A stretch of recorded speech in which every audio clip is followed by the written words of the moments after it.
नमस्कार, आप देख रहे हैं न्यूज़ वन इंडिया। मैं हूं राजेश कुमार। वक्त 4 का चक्रव्यूह का है और दिल्ली से एक खबर, जहां दिल्ली मेयर चुनाव में आम आदमी पार्टी ने जीत दर्ज की है और आम आदमी पार्टी की शैली ओबरॉय दिल्ली की मेयर बनी है। एमसीडी की मेयर आम आदमी पार्टी की शैली ओबरॉय बनी है और मेयर चुनाव में आम आदमी पार्टी को 150 वोट मिले हैं, जबकि बीजेपी के खाते में 116 वोट गए हैं। 80 दिन बाद दिल्ली को नया मेयर मिला है और दिल्ली मेयर चुनाव में बीजेपी की हार हुई है। मनीष सिसोदिया ने कहा कि यह गुंडों की हार है और जनता की जीत है।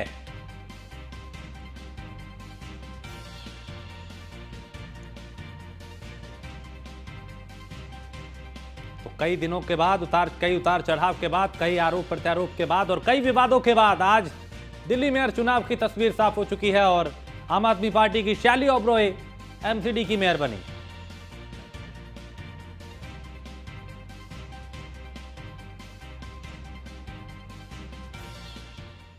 और बरेली में अवैध तरीके से चल रहे मेडिकल स्टोर पे औषधि विभाग की टीम ने छापेमारी की। इस दौरान छापेमारी के दौरान करीब 2 लाख रुपए की दवाएं पकड़ी गई हैं और इसमें बड़ी मात्रा में नारकोटिक्स की दवाएं भी शामिल हैं। टीम ने औषधि के नमूने को जांच के लिए भेजा है। वहीं इस मामले में 2 लोगों के खिलाफ एनडीपीएस एक्ट के तहत मुकदमा दर्ज हुआ है।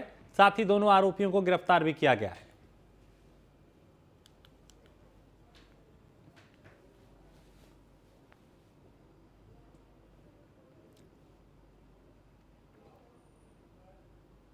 और हापुड़ में ट्रैफिक नियमों की खुलेआम धज्जियां उड़ाई जा रही हैं। हाईवे पे युवकों का बाइक से मौत का स्टंट करते वीडियो वायरल हो रहा है। बता दें कि वीडियो में एक बाइक पर 4 युवक स्टंटबाजी कर रहे हैं। कोतवाली गढ़ मुक्तेश्वर क्षेत्र के हाईवे का ये वीडियो बताया जा रहा है। देखिए कैसे तस्वीर कैमरे में कैप्चर हुई है और ये अपनी जान के साथ तो खिलवाड़ कर ही रहे हैं, दूसरों की जान के साथ भी खिलवाड़ कर रहे हैं।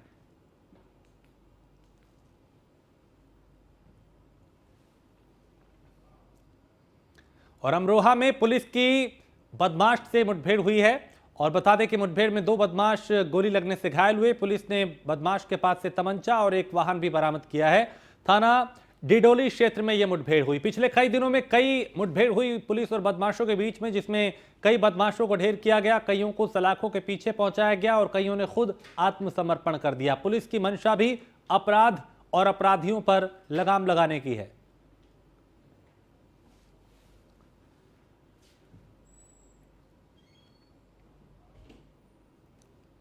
और अमरोहा में संदिग्ध हालात में युवक का शव लटका मिला। सूचना पर पहुंची पुलिस ने शव को कब्जे में लेकर पोस्टमार्टम के लिए भेजा और मामले की जांच शुरू कर दी।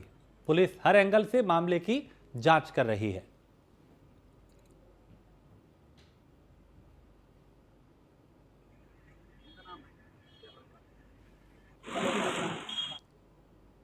और हमीरपुर में गांव के बाहर खेत में प्रेमी युगल ने फांसी लगा के आत्महत्या कर ली। सूचना पर पहुंची पुलिस ने दोनों के शव को पेड़ से नीचे उतारा, पोस्टमार्टम के लिए भेजा। फिलहाल पुलिस मामले की जांच कर रही है।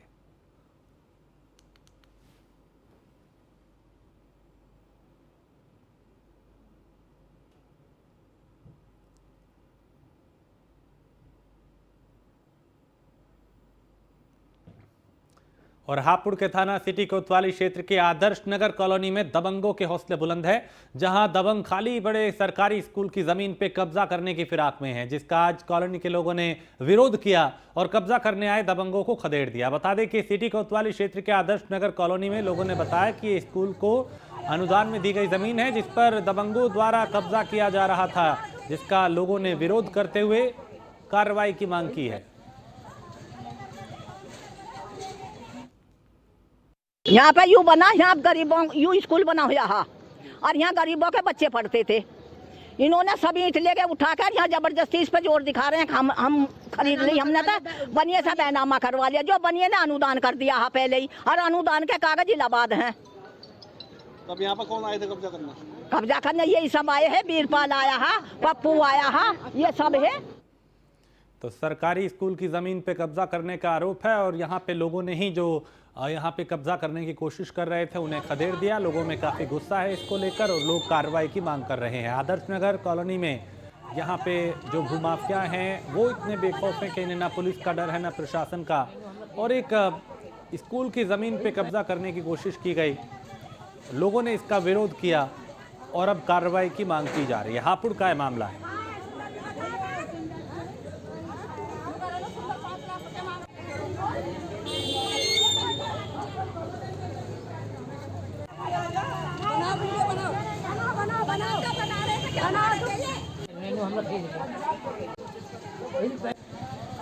आदर्श नगर कॉलोनी में भूमाफियाओं के हौसले इतने बुलंद हैं कि वो सरकारी स्कूल की जमीन पर ही कब्जा करने का प्लान कर रहे थे। स्थानीय लोगों ने इसका विरोध किया और इन्हें वहां से खदेड़ा और अब कार्रवाई की मांग की जा रही है। मोहम्मद ताहिर हमारे संवाददाता इस खबर पर ज्यादा जानकारी के साथ। ताहिर, सरकारी स्कूल की जमीन पे ही कब्जा करने का प्लान, यहाँ पे कब्जा करने की कोशिश की जा रही थी, लोगों ने विरोध किया, कार्रवाई की मांग की जा रही है, पुलिस क्या कर रही है?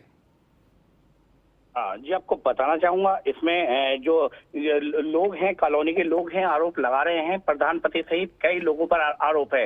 लोगों का कहना है कि ये भूमाफिया हैं और ये एक स्कूल की जमीन थी जो कि दान दी गई जमीन थी। उसके बावजूद भी ये लोग इस जमीन पर कब्जा करना चाहते हैं क्योंकि आबादी के बीच ये जमीन है और इसकी अच्छी कीमत है, जिसकी वजह से ये लोग इस पर जो है कब्जा करना चाहते हैं। इसके अलावा जो लोग हैं, जब ये लोग सुबह ईंट लेकर वहां कब्जा करने के लिए पहुंचे तो इसका विरोध किया और इन लोगों को खदेड़ दिया।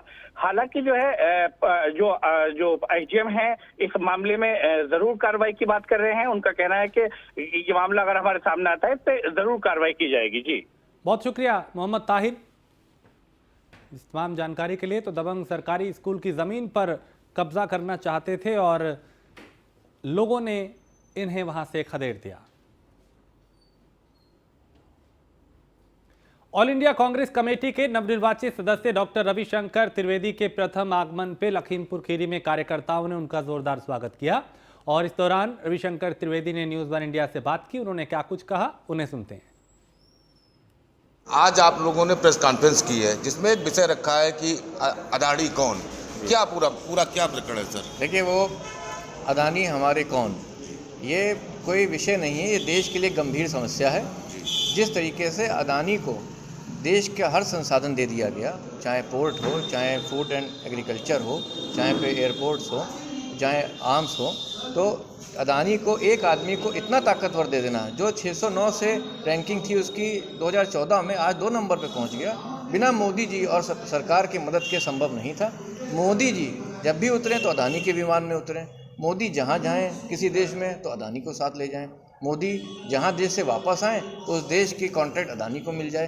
तो कुछ तो ऐसा है जो मोदी जी और अदानी जी के बीच में है, जिसको मोदी जी ने अभी तक स्पष्ट नहीं किया है। तो कांग्रेस चाहती है कि देश को बताएं कि अदानी और मोदी जी का क्या संबंध है। सर, भाजपा का साफ आरोप है कि जो कांग्रेस है वो पूंजीपतियों के खिलाफ है। जब पूंजीपतियों के खिलाफ होंगे तो किस तरीके से हमारे देश में रोजगार के अवसर बढ़ेंगे, किस तरीके से युवाओं को रोजगार मिलेगा? देखिए, कांग्रेस, राहुल जी ने भी एक प्रेस कॉन्फ्रेंस में साफ कर दिया था, कांग्रेस उद्योगपतियों के खिलाफ नहीं है, कांग्रेस किसी इन्वेस्टमेंट के खिलाफ नहीं है, कांग्रेस सिर्फ मोनोपोली के खिलाफ है।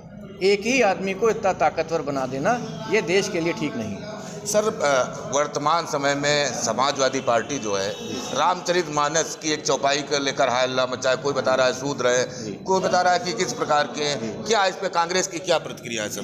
देखिए, समाजवादी पार्टी, एक बार अखिलेश यादव अपने आप को विकास पुरुष कहते थे, आज वो भटक गए हैं और वो भी उसी राजनीति पे चल दिए हैं जो भाजपा की राजनीति है। किसी भी धर्म ग्रंथ को उस पर टीका टिप्पणी करने का हक केवल उसी का है जो उस धर्म ग्रंथ के बारे में जानता हो या उसकी शैक्षिक योग्यता हो। हर मानस अगर उस पर टीका टिप्पणी करने लगा तो वो भारत की अखंडता के लिए ठीक नहीं है। आपको, आपका हिंदुस्तान, हमारा हिंदुस्तान, सबका हिंदुस्तान कॉन्स्टिट्यूशन से चलता है। कॉन्स्टिट्यूशन हम सबको एक ताकत देता है, राइट देता है और कॉन्स्टिट्यूशन को ही मानना चाहिए। धर्म ग्रंथों पे, चाहे वो हमारे रामचरितमानस हो या कोई और भी धर्म ग्रंथ की किताबें हों, उस पर टीका टिप्पणी भारत की अखंडता के लिए ठीक नहीं है। और इससे अखिलेश यादव को एक नसीहत देता हूँ कि इससे दूर रहें, ये राजनीति भारत के लिए ठीक नहीं है। डॉक्टर रविशंकर त्रिवेदी को जिस तरीके से नई जिम्मेदारी कांग्रेस के आला कमान ने दी है, उनका साफ तौर पर कहना है कि हम कांग्रेस कमेटी द्वारा दी गई जिम्मेदारी को निर्वहन करेंगे और जो जन जन कांग्रेस की जो नीतियां हैं उनको आम जनता तक पहुंचाएंगे। AK Jaiswal, news one India, Lakhimpur Kheri. Sir, और योगी सरकार 2.0 ने अपना इस सरकार का दूसरा बजट पेश किया है। बजट का आकार 6,90,242 करोड़ रुपए का है और बजट पेश होने के बाद मुख्यमंत्री ने कहा कि बजट का आकार हमारे कुशल वित्तीय प्रबंधन का प्रमाण है। बीते वर्ष जनता पर कोई नया कर नहीं लगाया गया, फिर भी राजस्व की वृद्धि हुई। वहीं बजट आने के बाद हमारे संवाददाता संदीप मिश्रा ने व्यापारियों से बात की। उन्होंने क्या कुछ कहा, उन्हें सुनते हैं। उत्तर प्रदेश का भारी भरकम बजट जो है इस बार आ चुका है। इस बार का उत्तर प्रदेश का जो बजट रहा है वो 6,90,258 करोड़ के आसपास, यानी कि 7 लाख करोड़ के आसपास का बजट जो है वो माना जा रहा है। ऐसे में इस बजट से कितना किसको लाभ मिलने वाला है और किसका इस बजट से किसको हानि पहुंचने वाली, इस बजट को जानने के लिए व्यापारियों की क्या राय है वो हम जानने के लिए पहुंचे हुए हैं। व्यापारियों की राय जानते हैं आखिर कि व्यापारियों की इस बजट के अंतर्गत क्या कुछ मिला हुआ है। इस बार का जो बजट आया है कैसा देख रहे हैं आप? बजट जो आया है वो तो व्यापारी के लिए गलती आया हुआ है जी। क्या उम्मीदें थी इस बार बजट से? इस बार बजट से उम्मीदें यही थी हम लोगों को कि बजट आएगा, सरकार हम लोगों को कुछ लाभ देगी कि हम लोगों का व्यापार थोड़ा बढ़ेगा, लेकिन व्यापार हम लोगों का पैसा ही है, सन्नाटे में बैठे हुए हैं। कस्टमर के पास पैसा ही नहीं है जो कस्टमर खर्चा करे, और हम लोग की ऐसी दुकान चल रही, कारोबार राम भरोसे। औद्योगिक विकास की अगर बात करें या इंफ्रास्ट्रक्चर की बात करें या हम शिक्षा की बात करें, सरकार इन सब चीज़ों को लेकर के सोच रही है, इस पे आपका क्या? देखिए, शिक्षा की जो बात रही है, जैसे इंडियन गवर्नमेंट का एक लॉ है जो शिक्षा के अधिकार में, उसमें भी पिछले साल बच्चों का बहुत एडमिशन हुआ था, फ्री में बच्चे पढ़ाए जाते हैं। कोई भी प्राइवेट स्कूल में आप नर्सरी से 8वीं तक फ्री में पढ़ाई होती है शिक्षा के अधिकार में, लेकिन सरकार ने स्कूलों में पैसे ही नहीं दिए हैं, तो उसमें भी काफ़ी नुकसान हुआ स्कूलों का। जो बेचारे बच्चे अफोर्ड नहीं कर सकते थे वो स्कूल, वहाँ पे वो पढ़ रहे थे, लेकिन उनकी पढ़ाई रुक गई। हम यहाँ पहुँचे हुए हैं कि आखिर व्यापारियों का इस बार का जो बजट है वो कैसा होगा और उसको लेकर के क्या व्यापारियों की प्रतिक्रिया है वो जानने के लिए पहुँचे हैं। कैसा लग रहा है आपको इस बार का बजट? जी ठीक है, अच्छा बजट जी जी, क्योंकि शिक्षा, एजुकेशन और देखा जाए मेडिकल को जोड़ करके आया है। हाँ ठीक है। उत्तर प्रदेश ने की जो योगी आदित्यनाथ सरकार का जो बजट है वो बजट कितना लाभकारी है, कितना फायदेमंद होने वाला है उत्तर प्रदेश की जनता को, उत्तर प्रदेश के बजट में व्यापारियों को कितना लाभ हुआ है वो जानने के लिए हम जो है व्यापारियों की दुकानों पे जा रहे हैं और जानने का प्रयास कर रहे हैं कि आखिर इस बजट से लोगों को कितना फायदा मिलने वाला है। क्योंकि उत्तर प्रदेश की योगी आदित्यनाथ का इस बार का सबसे बड़ा बजट बताया जा रहा है, जो उत्तर प्रदेश की सरकार में अब तक का सबसे बड़ा बजट है। और इस बजट से लोगों को कितना फायदा मिलने वाला, हमारे साथ बहुत से व्यापारी भी हैं यहाँ बैठे हुए हैं साथ में। सर क्या नाम लिखते हैं? श्याम सुंदर अग्रवाल, उत्तर प्रदेश आदर्श व्यापार मंडल से। सर कैसे देख रहे हैं इस बजट को? और ये बजट के अंदर जो है, जो योगी सरकार ने अब अपना जो सेकेंडरी बजट, सप्लीमेंट्री बजट प्रस्तुत किया है, 1 फरवरी को तो पहला बजट आ गया था। इसके अंदर जो है शिक्षा पे इन्होंने ध्यान दिया है, टूरिज्म पे दिया है, इसके अंदर जल पे दिया है, महिलाओं पे दिया है, उद्योगों के लिए ध्यान दिया है, लेकिन व्यापारियों के लिए कुछ नहीं किया। व्यापारी की स्थिति वही है जो व्यापारी की, हमारा संगठन जो विगत कई वर्षों से मांग करते चला आ रहा है। सुरक्षा के दृष्टिकोण से सभी प्रमुख बाजारों में टीवी लगवाने का काम सरकार की ओर से मांग करता चला आ रहा है। एक जीएसटी के अंदर जो पंजीकृत व्यापारी हैं वो, उनको 10 लाख रुपए का बीमा सुविधा अनुबंध है, लेकिन वो एक्सीडेंटल केस में है, जिसके लिए निरंतर प्रयास किया जा रहा था कि इसको सामान्य कर दिया जाए। अगर किसी की जनरल डेथ भी होती है तो उसका बेनिफिट दिया जाए, लेकिन अभी इस बजट के अंदर जो उस पर भी कोई निर्णय नहीं लिया गया। इसमें एजुकेशन की अगर बात करें तो एजुकेशन को प्राथमिकता दी गई है। इसके साथ ही साथ औद्योगिक विकास के बारे में अगर चर्चा की जाए उसमें, और अभी ग्लोबल इन्वेस्टर समिट हुआ था उत्तर प्रदेश में कुछ दिन पहले, तो उसमें उसको भी लेकर के चर्चा की गई है। जो बड़े बड़े फ्लाईओवर्स बनने हैं, जो अधूरे काम पड़े हैं, उस पर भी काम किया जा रहा है। ये ग्लोबल समिट जो किया गया है, यहाँ पर काफ़ी लोग इन्वेस्टर इसके अंदर आए थे। इससे 27 लाख करोड़ रुपए की संभावना है कि यूपी के अंदर विकास की दर इतना पैसा आएगा इसके अंदर। और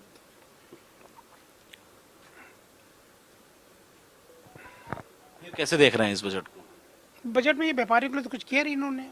और दूसरी जीएसटी के अंदर जो है उनकी जो है 5%, 18%, 28% की जो दरें हैं, उस दरों को कम करना चाहिए। और कुछ लोगों को है कि मंथली रिटर्न भरना है, कुछ लोगों को क्वार्टरली रिटर्न भरना है इसके अंदर। तो रिटर्न का स्लैब एक बना दें इसके अंदर। वैसे मान लो किसी से माल परचेस किया, उसने पोर्टल पे अपना शो नहीं किया, तो आपको आईटीसी का लाभ नहीं मिलेगा इसके अंदर। तो ये एक बड़ी प्रॉब्लम जो है उसके सामने, व्यापारी के सामने खड़ी हुई है इसमें। तो निश्चित तौर पे व्यापारियों के सामने ये भी एक समस्या है। हमारे साथ और भी लोग हैं बातचीत करने के लिए। सर, क्या नाम है आपका? विजय मिश्रा, उत्तर प्रदेश व्यापार मंडल से। जी, क्या कैसे देख रहे हैं इस बजट को आप? सर, बजट तो काफ़ी सराहनीय है, लेकिन ग्राउंड पे जो पूरा काम है वो नहीं आ पाता है। एक और मैं मांग सरकार से करना चाहता हूँ, छोटे व्यापारियों के उससे, कि जो उनका जो लिमिट दी गई है 1 करोड़ तक की, उस लिमिट तक के व्यापारियों को, छोटे व्यापारियों को राहत दी जाए कि उनको कोई टैक्स न लिया जाए, ताकि, क्योंकि चीज़ें महंगाई काफ़ी बढ़ गई है, तो टर्नओवर जो बेस है उसको बढ़ाया जाए, 2 करोड़ तक किया जाए। छोटे व्यापारी जो 1 करोड़ तक का टर्नओवर करते हैं उनसे जो है बिल्कुल किसी तरह का टैक्स ना लिया जाए। उत्तर प्रदेश की जनता के लिए योगी आदित्यनाथ का सबसे बड़ा बजट बताया जा रहा है और इसके साथ ही साथ में ये भी कहा जा रहा है कि औद्योगिक विकासों को क्षेत्र में बढ़ावा दिया जा रहा है। इसके साथ साथ जो हमारी बड़े बड़े जो पुल निर्माणाधीन जो हैं वो कार्य प्रगति पे था, वो काम, उसके लिए भी बजट को सैंक्शन किया गया है। इसके साथ जो बड़े बड़े हाईवे बन रहे हैं, जो एक देश से दूसरे देश या कह लें एक राज्य से दूसरे राज्य को जोड़ने के लिए बनाए जा रहे हैं, उस पर विकास कार्य हो रहा है। सर, सरकार काफ़ी अच्छा प्रयास कर रही है। सरकारी स्कूलों की स्थिति बहुत अच्छी करे ताकि गरीबों के बच्चे उसमें आराम से पढ़ सकें, और इन सब चीज़ों पे ध्यान देना चाहिए। स्टेशनरी जो हर बार बदल दी जाती है, हर साल बदल दी जाती है, उसका कोई क्राइटेरिया करें कि यहाँ 5-10 सालों में एक बार चेंज होगा, हर बार बुक्स ना बदली जाए हर साल। बजट से आपको खुशी है? सर ठीक है, सरकार प्रयास कर रही है, हम लोग भी चाहते हैं कि हाँ जनता का भला हो, विकास हो। बिल्कुल, निश्चित तौर पे जनता का भला हो, इसके लिए प्रयास किया जा रहा है। हमारे साथ और भी लोग हैं बातचीत करने के लिए। सर, कैसे देख रहे हैं इस बजट को? माननीय योगी साहब ने जैसी मेहनत करी, उनकी टीम ने जैसा मेहनत किया है, बहुत सराहनीय बजट है और हम आशा करते हैं बहुत अच्छा कार्य आगे करते रहेंगे।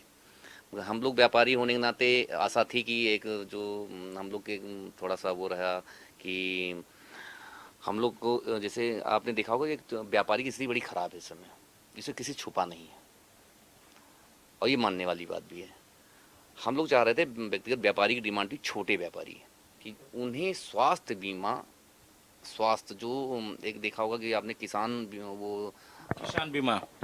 बीमा चलता था, कार्ड बनता है, वो कार्ड आप कहीं भी आप करा सकते हैं। वैसे छोटे व्यापारी, यानी जिनका टर्नओवर 40 लाख, 50 लाख, 1 करोड़, मैं नहीं कहता कि वो 5 करोड़ वाले व्यापारी का आप दीजिए, मगर छोटे व्यापारी का अगर एक्सीडेंट हो जाता है, उसका लीवर कहीं ख़राब है, कहीं किडनी ख़राब है, कुछ भी प्रॉब्लम है, तो सीधे जाके अपना कार्ड दिखा आयुष्मान वाला, और वो आयुष्मान कार्ड के तहत तो छोटे व्यापारी आने चाहिए, जिससे वो एक मतलब मेडिकल सुविधाओं से वंचित ना हो। आज की क्या हो रहा है, छोटा व्यापारी, उसकी कहीं प्रॉब्लम हो गई, उसका घर पूरा बर्बाद हो जा रहा है।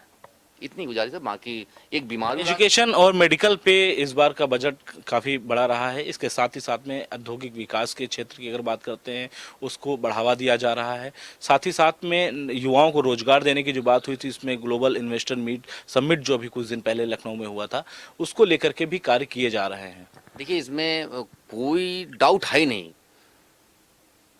माननीय योगी आदित्यनाथ सरकार की जितनी सराहना की जाए कम है। यहाँ पे पहले जो लोग निकलने से डरते थे बाहर, हमारी घर की महिलाएं आज की डेट में एकदम बिंदास निकल रही हैं, तो मेहनत कर रहे हैं, काम अच्छा कर रहे हैं और काम दिख भी रहा है। अब देखना है कि चश्मा कैसा लगाए हैं आप। आपको कैसा लग रहा है बजट इस बार का? बजट तो ठीक है, मगर ज़मीनी स्तर पे जो छोटे व्यापारी हैं, जैसा कि अगर उसको ज़मीनी स्तर पे सर्वे कराया जाए तो ये दिखता है कि बाज़ार में सभी दुकानदार खाली बैठे हुए हैं। शुरुआत के 1-2 तारीख, 5 तारीख तक तो जो कुछ थोड़ा बहुत चहल पहल दिखता है, उसके बाद व्यापार बिल्कुल ठंडा पड़ा हुआ है। इसको ज़मीनी स्तर पे जो है सर्वे कराकर इसके लिए क्या कर सकते हैं सरकार, वो देखना बहुत प्रमुखता से ज़रूरी होगा। इसमें मुझे लगता है कि ई कॉमर्स नीतियों में थोड़ा सा बदलाव करके, जो वर्षों से व्यापार करके आ रहे हैं व्यापारी और अपना पूरा जीवन इस व्यापार में लगाया उन्होंने ये सोच के इस वृक्ष को लगाया था कि हाँ, हम अपने परिवार का पालन पोषण कर सकेंगे। वो सरकार से उसको कोई अलग से लाभ तो मिल नहीं रहा है, लेकिन अब आने वाले समय में जो ई कॉमर्स नीतियाँ जो लगी हुई हैं, उसके वजह से व्यापार में बहुत बदलाव आ गया, बहुत ज़्यादा बदलाव आ गया। एक दुकान में अच्छा खासा इन्वेस्टमेंट के बाद दुकान चला पाना दुकानदारों के लिए बड़ा मुश्किल है। तमाम ऐसे उदाहरण हैं, बड़े बड़े कॉम्प्लेक्स में, बड़े बड़े मॉल में दुकानदार दुकान खाली करके जो है दुकान चले जा रहे हैं। उनको उनकी रोज़ाना की दुकानदारी के आधार पे जो है किराया फिक्स करने के बावजूद भी दुकानदार दुकान छोड़ के जा रहे हैं। तो ऐसा क्या हो गया पहले से कि ये चीज़ें बहुत ज़्यादा घटित हो रही हैं। तो कोशिश ये करने वाला है कि ज़मीनी स्तर पे छोटे दुकानदारों को केवल सर्वे किया जाए, उनसे उनका दुख तकलीफ जानते हुए उनसे ये अपने विवेक से जो उनके लिए किया जा सकता है वो अगर प्रयास कर दें। बाकी सरकार से हमारी कोई और विशेष नहीं मांग है, बाकी बहुत बढ़िया कर रहे हैं हमारे योगी आदित्यनाथ जी। जो है उनके आने से अपना उत्तर प्रदेश जो है वाकई बहुत चमका है। आप व्यापारी हैं एक अच्छे, तो आप कितना खुश हैं इस बजट से? ठीक है, बजट तो सराहनीय है, क्योंकि और क्षेत्रों को भी हमको देखना होगा, केवल व्यापार को ही नहीं। शिक्षा है और मेडिकल स्वास्थ्य है, जैसा कि अभी हमारे भैया ने कहा कि जो है व्यापारियों, छोटे व्यापारियों का बीमा होना चाहिए। तो बीमा होना चाहिए क्योंकि उसके पास वो दुकान का स्रोत है जो कि इस समय आय उसकी बहुत बढ़िया नहीं है। मल्टीपल दुकानें खुल जाने की वजह से ज़रूर जो है व्यापार पे प्रभाव आया है। तो एक इंश्योरेंस टाइप में या आयुष्मान कार्ड टाइप के छोटे व्यापारियों को भी जो है वो करना चाहिए, जिससे अस्वस्थ होने की दशा में, कोई स्वस्थ होने की दशा में तो यानी कि सभी वर्गों को चुना है योगी आदित्यनाथ की सरकार ने। तो हमारे साथ और भी लोग हैं। सर, कैसे देख रहे हैं इस उत्तर प्रदेश के योगी आदित्यनाथ का जो बजट इस बार जो आया है हुआ है? संदीप जी, सबसे पहले मैं एक चीज़ बताऊं कि मैं उत्तर प्रदेश आदर्श व्यापार मंडल का प्रदेश उपाध्यक्ष हूं। एक उसके प्रतिनिधि होने के नाते ये बताता हूं कि सबसे पहले सरकारों को ये चाहिए कि जो पिछली बार का इनका बजट था उसमें इन्होंने क्या क्या किया, और उसको पहले एक दिन पहले बताना चाहिए। देश की जनता और प्रदेश की जनता को पता होना चाहिए कि पिछली बार जो हमने बजट पेश किया उसमें हमने क्या क्या किया, फिर आप नए बजट को पेश करते। अब रही बात आज के बजट की बात करता हूँ। आज के बजट में इन्होंने पहले जैसी ही बातें हैं, इंफ्रास्ट्रक्चर पर जोर है, औद्योगिक विकास पे जोर है, समग्र शिक्षा अभियान के तहत इन्होंने काफ़ी बजट इस बार दिया है। प्राइमरी स्कूलों को सुधारने की कोशिश कर रहे हैं, लेकिन वो दिख नहीं रही है। हम भी गांव के रहने वाले हैं। गांव में मैं अपना प्राइमरी स्कूल जैसे 20 साल पहले देख रहा था, केवल पुताई हुई उसमें, वैसे आज देख रहा हूँ। तो मुझे लगता है कि उसमें बच्चे आज भी ज़मीन पे बैठ रहे हैं। बच्चे स्कूल में आए, डेस्क बेंच पे बैठे हैं, वो प्राइवेट स्कूलों की टक्कर लें वो, तो ऐसी व्यवस्था दिख नहीं रही है। दूसरी चीज़ है व्यापारी का वाह न तो इस सरकार के घोषणा पत्र में कभी रहा है पिछली बार से लेकर आज तक, ना आज के बजट में रहा है, ना पिछले बजट में रहा, ना केंद्र सरकार के बजट में रहा। व्यापारी का वाह भी नहीं रहता है, क्योंकि यह सरकार पूरी तरह से मानती है कि व्यापारी हमारा वोटर है और वो सक्षम है अपना काम खुद कर लेगा। जबकि सच्चाई ये है कि कोरोना के बाद से देश भर का व्यापारी, सिर्फ उत्तर प्रदेश का नहीं, देश भर का व्यापारी अपने व्यापार पे आधे से भी कम है। अभी हमारे भाई कह रहे थे बाजारों में, मॉल में आप जाइए, मॉल में सर्वे कराइए संदीप जी, आप जाइए देखिए दुकानें बंद मिलेंगी आपको। जो बेब मॉल पहले हुआ करता था, आज देखिए तो उसमें आधे से ज़्यादा दुकानें बंद हैं। इस तरह सारे मॉल की बात है। तो ये जो व्यापारी जा रहा है बाइंड अप करके, तो रोजगार भी तो जा रहा है, रोजगार खत्म हो रहा है। सरकार ने इस दिशा में व्यापारियों के लिए, उनके मनोबल को बढ़ाने के लिए कोई ऐसा काम नहीं कर रही। तारीफ जहाँ करनी है वहाँ तारीफ करते हैं, चलिए ठीक है, मेडिकल कॉलेज बना रहे हैं। जहाँ उत्तर प्रदेश में 4 मेडिकल कॉलेज नहीं था, आज हर जिले में मेडिकल कॉलेज बन रहा है, हमारे जिले में बन रहा है। तो ये तारीफ की बात है, इसमें कहीं जहाँ तारीफ वहाँ तारीफ की जाएगी। पर एजुकेशन के सेक्टर में हमारे आपके बच्चे बताइए 10,000, 8,000, 6,000 दे करके पढ़ाई करें। क्या आप एक भी सरकारी स्कूल पिछले 5 साल में बनाया, उत्तर प्रदेश की जनता के सामने पेश किया, जिसमें हमारे आपके बच्चे जाएं फीस देकर पढ़ें, सेंट्रल स्कूल के तर्ज पर फीस देकर पढ़ें? एक भी स्कूल तो नहीं किया। क्या वो प्रावधान में है? तो मैं ये कहूँगा कि आंकड़े और जादूगरी अच्छी बातें ठीक है, व्यापारी उनका सपोर्टर वो ठीक है। तो ये जितनी तारीफ की जाए इस विषय में, उतनी तारीफ जो है इस सरकार की कम है, और कानून का राज है। देखिए, व्यापारी इनसे जो सबसे ज़्यादा खुश है, उसका सबसे बड़ा कारण है उत्तर प्रदेश में कानून का राज है। कानून का राज होने की वजह से व्यापारी सबसे बड़ा समर्थक है, बाकी व्यापारियों के लिए और कुछ भी नहीं है। बिल्कुल निश्चित तौर पे कानून का राज है और व्यापारी इस वजह से सबसे ज़्यादा खुश हैं। और अच्छा लगता है कि जब उत्तर प्रदेश की योगी आदित्यनाथ की सरकार में व्यापारी अगर खुश हैं और वो अपने आप को कहीं से दबा और या कह लें कि किसी से जुल्म से या बचने के लिए अगर व्यापार कर रहे हैं, तो कोई किसी प्रकार का कोई जो है उनके ऊपर दबाव ना हो। हमारे साथ में एक भाई साहब रह गए थे बातचीत करने के लिए, और कैसे देख रहे हैं इस बजट को आप? मित्तल आदर्श व्यापार मंडल से बजट तो बहुत बेटर है, पर शिक्षा पे ध्यान दिया जाए। हर साल स्कूल एजुकेशन पे इस बार ध्यान दिया गया है, पर प्राइवेट सेक्टर के जितने स्कूल हैं हर साल 20%, 30% फीस बढ़ा दे रहे हैं। हर साल बच्चों की ड्रेस चेंज हो जा रही है। एक बच्चे पे एक ड्रेस का खर्चा 3,000 रुपये। लोगों की कमाई, आमदनी नहीं बढ़ पा रही है। पर शिक्षा, एक डॉक्टर को दिखाना हो 1,000 रुपये फीस, उसके बाद 1,000 रुपये की डॉक्टर जांच लिख देता है। तो एक जो डॉक्टर का क्राइटेरिया है, जांच की एक फिक्स, हर जगह की जांच एक फिक्स डिमांड की जाए कि कहीं भी आप जांच कराइए, एक रेट हो। सबसे बड़ा देश में ये आज की पता है। व्यापारियों के लिए क्या है सर? आपको क्या लग रहा है कि इस बजट से आप लोग संतुष्ट हैं? व्यापारियों के लिए कुछ नहीं है। व्यापारियों के लिए भैया ने जैसे बोला, कानून व्यवस्था अच्छी है कि कभी भी कोई निकल सकता है। जो पहले गुंडा राज चलता था वो खत्म किया इस उत्तर प्रदेश सरकार ने, ये सबसे बड़ा सपोर्ट है बस। तो ये थे हमारे साथ में कुछ व्यापारी लोग जिनके साथ हम जुड़े हुए थे और इनसे बातचीत कर रहे थे कि आखिर इनको क्या कुछ मिला है इस आम बजट से, क्योंकि उत्तर प्रदेश का ये जो बजट आया है इस बार के पिछले कई वर्षों की अगर बात की जाए तो सबसे भारी बजट रहा है इस बार उत्तर प्रदेश सरकार का। और इस बजट के अंतर्गत अगर बात की जाए तो कई औद्योगिक विकास और कई क्षेत्रों में कार्य को आगे बढ़ाने की योजना जो थी योगी आदित्यनाथ सरकार की, वो शायद उस पर निर्भर करेगी। यानी कि धरातल कितना उतरता है ये आने वाला वक्त ही बताएगा। क्या तब तक मुझे दीजिए इजाजत, फिर मिलते हैं किसी नई खबर के साथ में। मुझे और निखिल को दीजिए इजाजत। तो बजट पे आपने व्यापारी वर्ग की प्रतिक्रिया को सुना और इस बजट को योगी सरकार ऐतिहासिक बता रही है और ये कहा कि ये हर वर्ग को साथ लेके चलने वाला बजट है।